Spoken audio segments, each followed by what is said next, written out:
የተወደዳችሁና የተከበራችሁ የኢትዮኒውስ ቤተሰቦች እንደምናላችሁ ሰላምታችን በያላችሁበት ይድረስ። እነሆ አዳዲስና ወቅታዊ መረጃዎችን አዘጋጅተን ወደ እናንተ ማድረስ ጀምረናል። ከኢትዮኒውስ መረጃዎች ጋር አብራችሁ እንድትቆዩ ግብዣችን ነው። በቅድሚያም አርዕስተ ዜናዎችን አስቀድማለሁ። በምዕራብ ኢትዮጵያ በአገዛዙ ጦርና በታጣቂዎች መካከል ውጊያ መቀስቀሱ ተሰማ። ውጊያው የተቀሰቀሰው በኢትዮጵያና ሱዳን አዋሳኝ አካባቢዎች ወታደራዊ ውጥረቱ በጨመረበት በዚህ ወቅት ነው። በሌላ በኩል የብልጽግና አገዛዝ በአማራ ክልል ዛሬ የፈጸመው የድሮን ጥቃት ተማሪዎችን ጨምሮ በርካታ ሰላማዊ ሰዎች መገደላቸው የተሰማ ሲሆን ንጹሃን በየዕለቱ የሚገደሉበት የአማራ ክልል ምክትል ርዕሰ መስተዳድር አብዱ ሁሴን በበኩላቸው ብልጽግናን ችግሮች አያስቆሙትም ሲሉ ተደምጠዋል። በዝርዝር እናየዋለን። የአሜሪካ የሶላር አምራቾች ከኢትዮጵያ ወደ አሜሪካ በሚላኩ ምርቶች ታሪፍ ላይ ምርመራ እንዲደረግ ጠየቁ። በምርቶቹ ላይ ከፍተኛ ማጭበርበር ተፈጽሟል ሲሉም ከሰዋል። ይህ ክስ የቀረበው የብልጽግናው ጠቅላይ ሚኒስትር አብይ አህመድ የሶላር ማምረቻ ፋብሪካዎችን በሐዋሳ ኢንዱስትሪ ፓርክ ተገኝቶ ካስመረቁ 3 ሳምንታት በኋላ ነው። በእነዚህ ምርቶች ላይ ማጭበርበሮች እየተፈጸሙ ነው ማለት ለአሜሪካ መንግስት ክስ አሰምተዋል። በዝርዝር እናየዋለን። አሜሪካ በኢትዮጵያ ላይ ጥላ የነበረውን የጦር መሳሪያ ማዕቀብ አንስታለች። ኢትዮጵያ በሰሜን ኢትዮጵያ ከነበረው የትግራይ ጦርነት ጋር በተያያዘ ከህዳር 2014 ዓ.ም ጀምሮ ላለፉት 4 ዓመታት በላይ በዚሁ ማዕቀብ ውስጥ ቆይታለች። በዝርዝር የምናየው ሌላኛው ጉዳይ ነው። የኢትዮጵያ ኦርቶዶክስ ተዋሕዶ ቤተክርስቲያን ፓትርያርክ ብፁዕ ቅዱስ አቡነ ማትያስ በሳውዲ አረቢያ በሞት ፍርድ ጥላ ስር የሚገኙ ኢትዮጵያውያን የሞት ቅጣት እንዲነሳላቸው ተማጸኑ። የሞት ቅጣታቸውን ማንሳትና እነዚህን ዜጎች በእስር መቅጣት አስፈላጊ ነው ሲሉ ተማጽነዋል። በዝርዝር እንመለከተዋለን። ትራምፕ የኢራን የኒውክሌር ፕሮግራም ማስቆም ከአሜሪካ የኢኮኖሚ ፈተና ይበልጣል ብለዋል።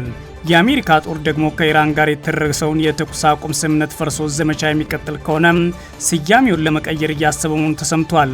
በሌላ በኩል ብሪታንያ የሆርሙዝ የባህር ወሽመጥን ለመከላከል ጀቶችን፣ ድሮኖችና የጦር መርከቦችን እንደምትልክ አስታውቃለች። የተወደዳችሁና የተከበራችሁ የኢትዮኒውስ ቤተሰቦች አብራችሁን ስትቆዩ እነዚህና ሌሎች ትሰማላችሁ።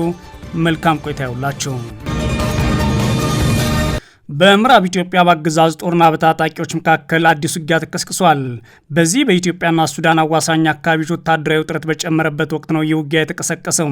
በሌላ በኩል የብልጽግና አገዛዝ ዛሬ በአማራ ክልል በፈጸመው የድሮን ጥቃት ተማሪዎች ጨምሮ በርካታ ሰላማዊ ሰዎች ተገድለዋል። የአገዛዙ የአማራ ክልል ምክትል ርዕሰ መስተዳድር አብዱ ሁሴን ደግሞ ብልጽግና ችግሮች አያስቆሙትም ሲሉ ተደምጠዋል። በዛሬው ዕለት ግንቦት 5 2018 ዓ.ም በአማራ ክልል ደቡብ ጎንደር ዞን የብልጽግና አገዛዝ በፈጸመው የድሮን ጥቃት በርካታ ሰዎች መገደላቸውን የኢትዮኒውስ የመረጃ ምንጮች ተናግረዋል። ጥቃቱን የተፈጸመው በዞኑ ከደብረ ታቦር ከተማ ቅርብ ርቀት በምትገኘው ማህደረ ማርያም አነስተኛ ከተማ ሲሆን በጥቃቱ 4 የአብነት ተማሪዎች ጨምሮ በርካታ ሰላማዊ ሰዎች ተገድለዋል ሲሉ የመረጃ ምንጮች ናቸው የተናገሩት። የአካባቢው የፋኖ የመረጃ ምንጮች በኩላቸው በድሮን ጥቃቱ ከተገደሉት ሰላማዊ ሰዎች በተጨማሪ በቅርቡ አለምበር ላይ በተደረገው ውጊያ በፋኖ ተይዘው የነበሩ የአገዛዙ ወታደሮች ጉዳት ደርሶባቸዋል ሲሉ ለኢትዮኒውስ ተናግረዋል። የብልጽግና አገዛዝ አሁንም ጥቃት የተፈጸመበት ማህደረ ማርያም ጨምሮ በስቴና ደብረ ታቦር ከተማ ዙሪያ ተከታታይ የድሮን ቅኝት በመቀጠሉ ሌላ ጥቃት ሊፈጽም ይችላል በሚል ሰላማዊ ሰዎች አሁንም ስጋት ላይ ወድቀዋል ተብሏል። በዚህ ሁኔታ ከአየር ላይ የሚፈጸሙ ጥቃቶችና በከባድ መሳሪያ ንጹሃን በየዕለቱ የሚገደሉበት የአማራ ክልል ምክትል ርዕሰ መስተዳድር አብዱ ሁሴን ደግሞ ብልጽግናን ችግሮች አያስቆሙትም ሲሉ ተናግረዋል። አብዱ ሁሴን በሰሜን ወሎ ዞን ጋሸና ከተማ ባደረጉት ንግግር ብልጽግና የባህር በር ተጠቃሚ ያደርጋቸዋል ማለታቸውንም ያገዛዙ ሚዲያዎች ዘግቧል።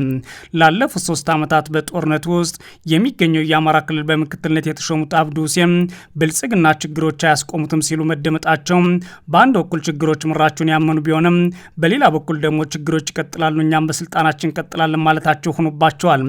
በእርግጥም ቀውሱን እንደ እድል እንጠቀማለን የሚለው የአብይ አህመድ አገዛዝ የሚመሩት የብልጽግና አመራር መሆናቸው ሲታይ አብዱ ሁሴን ይህ ንግግራቸው የሚያስገርም አይሆንም። ይህ በእንዲህ እንዳለ በምዕራብ ኢትዮጵያ በአገዛዙ ጦርና በታጣቂዎች መካከል ውጊያ መቀስቀሱ ተሰምቷል። ውጊያ የተቀሰቀሰው በኢትዮጵያና ሱዳን አዋሳኝ አካባቢዎች ወታደራዊ ውጥረት በጨመረበት በዚህ ወቅት ሲሆን ውጊያ የተቀሰቀሰበት አካባቢ ከድንበር ቅርበት ያለው መሆኑን የመረጃ ምንጮች ተናግረዋል። ምዕራብ ኢትዮጵያ ቢሻንጉል ጉሙዝ ክልል አሶሳ ዞን ሸርቆሌ ወረዳ ገልገል በተባለ አካባቢ 3ኛ ቀኑን የያዘ ውጊያ መቀጠሉን የተናገሩት የመረጃ ምንጮች በውጊያው ከፍተኛ ሰብአዊና ቁሳዊ ጉዳት ደርሷል ብለዋል። ከቀናት በፊት በዚሁ ሸርቆሌ ወረዳ ገመድ የተባለ አካባቢ ውጊያ እንደተደረገና አገዛዙም የድሮን ጥቃት እንደፈጸመ መዘገባቸው የሚታወስ ሲሆን አሁን ላይ ገመድ የተባለው አካባቢ በታጣቂዎች ተይዟል ተብሏል። የብልጽግና አገዛዝ ከሱዳን ታጥቀውና ተደራጅተው የገቡ ጸረ ኢትዮጵያ ኃይሎች አሉ በሚል ዘመቻ መጀመሩ የተሰማ ሲሆን ራሳቸውን የጉምዝ ኃይሎች አንድነት ግንባርና የቤኒሻንጉል ህዝብ ነጻነት ንቅናቄ ብለው የሚጠሩ ታጣቂዎች ደግሞ አገዛዙ በትጥቅ የሚፋለሙ የነጻነት ኃይሎች አድርገው እንደሚገልጹ የአካባቢውን ሁኔታ በቅርብ የሚከታተሉ የኢትዮ ኒውስ የመረጃ ምንጮች ይናገራሉ። ታጣቂዎቹ በተለይም በቤኒሻንጉል ጉምዝ ክልልና አሶሳ ዞን እንዲሁም መተከል ዞኖች በስፋት እንደሚንቀሳቀሱም ነው የመረጃ ምንጮች አክለው የተናገሩት። የአሜሪካ የሶላር አምራቾች ከኢትዮጵያ ወደ አሜሪካ በሚላኩ ምርቶች ታሪፍ ላይ ምርመራ እንዲደረግ ጠየቁ። በምርቶቹ ላይ ከፍተኛ ማጭበርበር እየተፈጸመ ነው ማለት የብልጽግና አገዛዝና የቻይና መንግስትን ከሰዋል። ይህ ክስ የቀረበው የብልጽግናው ጠቅላይ ሚኒስትር አብይ አህመድ እነዚህን የሶላር ማምረቻ ፋብሪካዎች በሐዋሳ ኢንዱስትሪ ፓርክ ተገኝተው ካስመረቁ ከሳምንታት በኋላ ነው። የአሜሪካ የሶላር አምራቾች ከኢትዮጵያ ኤክስፖርት በሚደረጉ የሶላር ምርቶች ታሪፍ ላይ የፌዴራል የንግድ ባለስልጣናት ምርመራ እንዲያካሂዱ መጠየቃቸው ሮይተርስ ነው የዘገበው። አምራቾቹ በቻይና የተመረቱ የሶላር ምርቶች በአሜሪካ የጣልባቸውን ታሪፍ ለማለፍ በኢትዮጵያ በኩል ኤክስፖርት እየተደረጉ ነው ሲሉ ነው የከሰሱት። ባለፈው ማክሰኞ ለአሜሪካ የንግድ መምሪያ የቀረበው ቅሬታ እንደ ቶዮና ኦሪጂን ሶላር ማኒፋክቸሪንግ ያሉ ኩባንያዎች በቻይና የተመረቱ ግብዓቶችን በመጠቀም በኢትዮጵያ ውስጥ የሶላር ሴሎችን እያመረቱ መሆኑን ይገልጻሉ። እነዚህ ምርቶች በኢትዮጵያ በቪየትናም ውስጥ ወደ ሶላር ፓኔልነት ተቀይረው ወደ አሜሪካ እንደሚላኩ ያትታል። ይህ ክስ የቀረበው የብልጽግናው ጠቅላይ ሚኒስትር አብይ አህመድ ኢትዮጵያ የታዳሽ ኃይል ምርትና የኢንዱስትሪ ማምረት አቅሟን ለማሳደግ የምታደርገው ጥረት አካል ሆነዋል ብለው ግዙፍ የሶላር ማምረቻ ፋብሪካዎች በሐዋሳ ኢንዱስትሪ ፓርክ ተገኝተው ካስመረቁና ብዙ ካወሩ በኋላ ነው። የብልጽግና አገዛዝ ህገወጥ ገንዘብን የጦር መሳሪያን ጨምሮ ወደ ኢትዮጵያ ማስገባት ህጋዊ በማድረግ ወደ ጎረቤት ሀገራት የሚሸጥ ሲሆን አሁን ደግሞ በቻይና ላይ አሜሪካ የጣለችውን ታሪፍ ለማስመለጥ የሚያስችል እናም ወደ ኢትዮጵያ ገብቶ በኢትዮጵያ የተመረተ ተብሎ ተመልሶ ወደ አሜሪካ እንዲላክ መደረጉን ከሰዋል። እነዚህ የአሜሪካ ባለሀብቶችም የመንግስት መገናኛ ብዙሃን እንደሚዘግቡት ታዲያ ሚያዝያ 17 ቀን 2018 የተመረቁት ፕሮጀክቶቹ የቶዮ ሁለተኛ ምዕራፍ ኦሪጅንና ሉሚቴክ የሶላር ፋብሪካዎች እንዲሁም ኤችዜድ የጋዝ ፋብሪካን ያካትት ነበር። እነዚህ የሶላር ፋብሪካዎች በጋራ በአመት 11.3 ጊጋዋት የንጹህ ኢነርጂ ቴክኖሎጂን የማምረት አቅም ይኖራቸዋል ተብሏል። አብይ አህመድ ሚያዝያ 17 ቀን 2018 ዓ.ም በማህበራዊ ትስስር ገጻቸው ባስተላለፉት መልእክትም ዛሬ በሲዳማ ክልል ሐዋሳ ከተማ በሚገኘው ሐዋሳ ኢንዱስትሪ ፓርክ የቶዮ ሁለተኛ ምዕራፍ የኦሪጅን እና የሉሚቴክ የሶላር ፋብሪካዎች እንዲሁም የኤችዜድ የጋዝ ፋብሪካን መርቀናል ብለው ነበር። አብይ እነዚህ ፕሮጀክቶች አሁን ላይ ሰፊ የስራ ዕድል መፍጠር የቻሉ ናቸው ብሎ አሞካሽቷቸው የነበሩ ሲሆን አሁን ግን በአሜሪካ መንግስት በኩል የቀረበባቸው ግን የማጭበርበር ስራ ላይ እንደተሳተፉ ነው። ሮይተርስ በዘገባው እንደገለጸው ከሆነ አቤቱታው ካቀረቡት የአሜሪካ ድርጅቶች መካከል ፈርስት ሶላር፣ የደቡብ ኮሪያው ሃንዋ ግሩፕ ቅርንጫፍ የሆነው ኪውሴልስ እና ሌሎች 6 አነስተኛ አምራቾች ይገኙበታል። ሁለቱ ግዙፍ ኩባንያዎች በአሜሪካ የሶላር ማምረት አቅማቸውን ለማሳደግ በቢሊዮን የሚቆጠር ዶላር መዋለ ንዋይ ማፍሰሳቸው ሮይተርስ ዘግቧል። እንደ አሜሪካ የንግድ ህግ ከሆነ ኩባንያዎቹ በምርቶቹ ላይ መጠነኛ ለውጦችን ብቻ በማድረግ በሶስተኛ ሀገራት በኩል ምርቶችን በመላክ የተጣለባቸውን የታሪፍ ክፍያ ማለፍ ወይም መሸሽ እየተከለከለ ነው። ኢትዮጵያ ታዲያ በሶላር ኢንዱስትሪ ማምረት ረገድ ታዋቂ እየሆነች መምጣቷን የጠቀሰው ሮይተርስ አሜሪካ ከ2017 አጋማሽ በፊት ከኢትዮጵያ ምንም አይነት የሶላር ምርት የማታስገባ ቢሆንም ባለፈው ዓመት መጨረሻ ላይ ግን ምርቱ ወደ 300 ሚሊዮን ዶላር ገደማ ከፍ ማለቱን አመልክቷል። ይህም ኢትዮጵያ በ2025 ለአሜሪካ ሰባተኛዋ ትልቅ የሶላር ምርት ላኪ ሀገር ሆና ተገኝታለች ብሏል። ሮይተርስ በጠቀሰው መግለጫ መሰረት የአቤቱታ አቅራቢ ቡድን ዋና ጠበቃና በዋይሊ ሬይን ኤልኤልኤፒ የህግ ተቋም አጋር የሆኑት ቲም ብራይት ቢል በኢትዮጵያ እያየ ነው ያለነው ሁኔታ የተለመደውን የታሪፍ ማምለጫ መንገድ የተከተለ ነው ሲሉ ተናግሯል። ጠበቃው አክለውም የአሜሪካ የሶላር ማምረቻ ኢንዱስትሪ ወሳኝ ምዕራፍ ላይ እንደሚገኝ ገልጸው በቢሊዮኖች የሚቆጠር መዋለ ንዋይ በፈሰሰበት በሺዎች የሚቆጠሩ የስራ ዕድሎች በተፈጠሩበትና በትክክለኛው የማምረት አቅም ወደ ስራ የገባበት ባለበት በዚህ ወቅት በተከታታይ የሚፈጸም የታሪፍ ስወራ ይህ እድገት እንዲስተጓጎል አንፈቅድም ብለዋል። እንደዚህ ነው ወኪሉ ዘገባ ከሆነ የቻይና የሶላር አምራቾች ከፍተኛ የመንግስት ድጎማ ተጠቃሚዎችም ናቸው። በምርመራ በመረጋገጡ አሜሪካ ላለፉት 10 ዓመታት በቻይና የሶላር ምርቶች ላይ አንቲ ደምፒንግ እና የማካካሻ ቀረጥ ስትጥል ቆይታለች። የቻይና የሶላር ማምረቻ ተቋማት ወደ ማሌዥያ፣ ታይላንድ፣ ካምቦዲያ እና ቪየትናም መዘዋወራቸውን ተከትሎ ተመሳሳይ የታሪፍ ተመኖች በእነዚህ ሀገራት ላይ እንዲተገበሩ መደረጉን ዘገባው አመላክቷል። በኢትዮጵያም ላይ በእነዚህ ዘርፎች ልዩ ታሪፍ አሜሪካ ልጥል እንደምችል ነው ጠበቃ የጠቀሱት። አሜሪካ በኢትዮጵያ ላይ ጥላ የነበረውን የጦር መሳሪያ ማዕቀብ አንስታለች። በኢትዮጵያ ተጥሎ የነበረው የጦር መሳሪያ ማዕቀብ መነሳቱን አሜሪካ ስታስታወቅ ማዕቀቡ መነሳቱን የገለጸው በአሜሪካ የውጭ ጉዳይ ሚኒስቴር የአሜሪካ የአገር መከላከል ንግድ ቁጥጥር ዳይሬክቶሬት ነው። ዳይሬክተሩ የተሰኘው ግንቦት 2018 ዓ.ም እንደገለጸው በኢትዮጵያ ላይ ይከተል የነበረውን የክልከላ ፖሊሲ በማንሳት አሁን ላይ በዓለም አቀፍ የጦር መሳሪያ ዝውውር ደንብ ቁጥጥር የሚደረግባቸውና ከኢትዮጵያ ጋር የተያዙ የፈቃድ ማመልከቻዎች በየተራ እየገመገመ ነው ተብሏል። ይህን ተከትሎም በቅርቡ የሚወጣ የደንብ ለውጥ ኢትዮጵያ በዓለም አቀፍ የጦር መሳሪያ ዝውውር ደንብ 126 አይቲአርኤም ዝርዝር ውስጥ ከሚገኙ ሀገራት ተርታ እንድትሰረዝ የሚደረግ መሆኑን ጠቅሷል። ይህ ደንብ በአሜሪካ ማዕቀብ ስር የሚገኙ የተወሰኑ ሀገራት ለመከላከያ ሰራዊት፣ ለፖሊስ፣ ለደህንነትና ለሌሎች የሀገር ውስጥ የጸጥታ ኃይሎቻቸው የሚሆኑ የመከላከያ ቁሳቁሶችና አገልግሎቶችን ከውጭ ገዝተው ማስገባትም ሆነ ወደ ውጭ ሀገራት መላክ እንደማይችሉ የሚከለክል ነው። ኢትዮጵያ በሰሜን ኢትዮጵያ ከነበረው የትግራይ ጦርነት ጋር በተያያዘ ከህዳር 2014 ዓ.ም ጀምሮ ከ4 ዓመታት በላይ በዚህ ማዕቀብ ውስጥ ቆይታለች።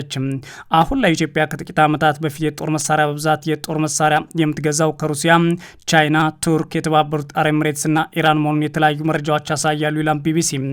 አሜሪካ ጥላ የነበረውን ማዕቀብ መነሳቱ ይፋ የሆነው በኢትዮጵያ ግጭቶች በቀጠሉበትና የትግራይ ክልል ውጥረት ባየለበት በኢትዮጵያና በኤርትራ እንዲሁም በኢትዮጵያና በሱዳን መካከል ውጥረት ባለበት በአሁኑ ወቅት ነው። አሜሪካ በኢትዮጵያ ላይ ጥላ የነበረው የጦር መሳሪያ ማዕቀብ ለማንሳት ከውሳኔ ላይ የደረሰችበት ምክንያት በይፋ አልተገለጸም። ሆኖም የአሜሪካ መከላከያ ንግድ ቁጥጥር ዳይሬክቶሬት ይህ ማዕቀብ መነሳቱ ይፋ ያደረገው የብልጽግና ውጭ ጉዳይ ሚኒስትር ጌዲዮን ጢሞቴዎስ ወደ ዋሽንግተን አቅንተው ከአሜሪካ አቻቸው ማርኮ ሩቢዮ ጋር በሁለትዮሽና የምስራቅ አፍሪካ ቀጠናዊ ጉዳዮች ላይ መነጋገራቸውን ተከትሎ ነው። የኢትዮጵያ ኦርቶዶክስ ተዋሕዶ ቤተክርስቲያን ፓትርያርክ ብፁዕ ወቅዱስ አቡነ ማትያስ በሳውዲ አረቢያ በሞት ፍርድ ጥላ ስር የሚገኙ ኢትዮጵያውያን የሞት ቅጣት እንዲነሳላቸው ተማጽነዋል። የብልጽግና አገዛዝ በጉዳዩ ላይ እስካሁን ዝምታ መርጧል። የኢትዮጵያ ኦርቶዶክስ ተዋሕዶ ቤተክርስቲያን ፓትርያርክ ብፁዕ ወቅዱስ አቡነ ማትያስ በሳውዲ አረቢያ የሞት ፍርድ ተፈርዶባቸው ሞታቸው እየጠባበቁ የሚገኙ ኢትዮጵያውያን ሕይወት ለመታደግ የኢትዮጵያና የሳውዲ አረቢያ መንግስታት ጥረታቸውን እንዲያጠናክሩ አስቸኳይ ጥሪ አቅርበዋል።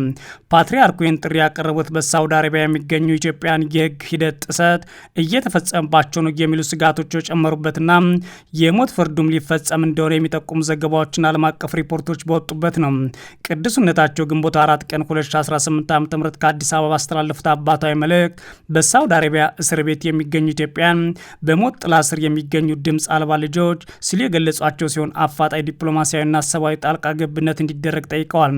ብፁዕ ወቅዱስ አቡነ ማትያስ ከእነርሱ ጋር አብራችኋል እና እንደታሰራችሁ ሆናችኋል፣ እስረኞችን አስቡ፣ መከራ የጸናባችሁን በስጋችሁ ከእነርሱ ጋር እንዳላችሁ ሆናችሁ አስቡ የሚለውን የዕብራውያን 13:3 ጥቅስን በመጥቀስ እውነተኛ እምነት ዝምታን ከመምረጥ ይልቅ መከራ በሚቀበሉ ወገኖች ጎን መቆም እንደሚጠይቅ ገልጸዋል።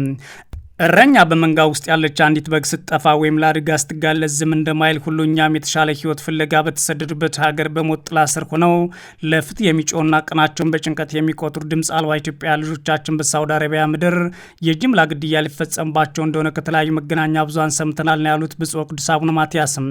የፓትርያርኩ መልእክት የመጣው በሳውዲ አረቢያ ታስረው የሚገኙ ኢትዮጵያውያን ስደተኞች ዕጣ ፈንታ በተመለከተ ከዓለም አቀፍ የሰብአዊ መብት ተሟጋች ድርጅቶችና ከቀጠናው ባለስልጣናት የሚሰማው ስጋት እየጨመረ በመጣበት ወቅት ነው። ሁማን ራይትስ ዎችን ጨምሮ ሌሎች ዓለም አቀፍ ተቋማት ከነዚህ እስረኞች ጋር በተያያዘ የሳውዲ መንግስት ያሳለፈው ውሳኔ እጅግ አደገኛ ነው፣ የሞት ፍርዱም ሊቀለበስ ይገባል ብለው ነበር።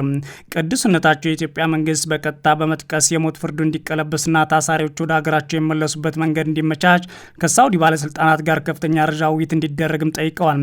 የዲፕሎማሲያዊ ግንኙነት ዓላማ የሰውን ህይወት መጠበቅ በመሆኑም የኢትዮጵያ መንግስት በታላቅ አደራ ስሜት አሁን ላይ ለሚደረጉ ጥረቶች ልዩ ትኩረት እንዲሰጥ እናሳስባለን ያሉት ብፁዕ ወቅዱስ አቡነ ማትያስ አክለውም ያለ አግባብ የተፈረደባቸው ልጆቻችን የሞት ፍርድ ተቀልብሶ ወደ ሀገራቸው የሚመለሱበት መንገድ እንዲመቻች ከሳውዲ ባለስልጣናት ጋር ከፍተኛ ደረጃ ያለው ውይይት እንዲደረግ እንጠይቃለን ብለዋል። ፓትርያርኩ በርካታ ተሳሪዎች በፍርድ ሂደት ወቅት በህግ አማካሪ ማስተርጓሚ እንዳልነበራቸው መጥቀስ የሰብአዊ መብት ተሟጋቾች የሚያነሱት ስጋት ማስተጋብተዋል።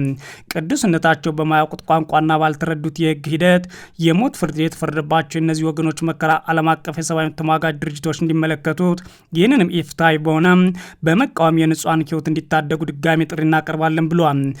በቅዱስ አቡነ ማትያስ አክለውን ፍርድ ያለ ምህረት ከሆነ አምላካዊ ቁጣ ይጋብዛልና የሳውዲ ባለስልጣናት የሁለቱን ሀገራት የቆየ ታሪክና ወዳጅነት አስበው በሞት ፍርድ ጥላ ስር ላሉ ወገኖቻችን ምህረት እንዲያደርጉም ቅጣቱንም ወደ እስራት እንዲቀይሩ በአባታዊ ርኅራኄ እንጠይቃለን ሲሉም ተማጽነዋል።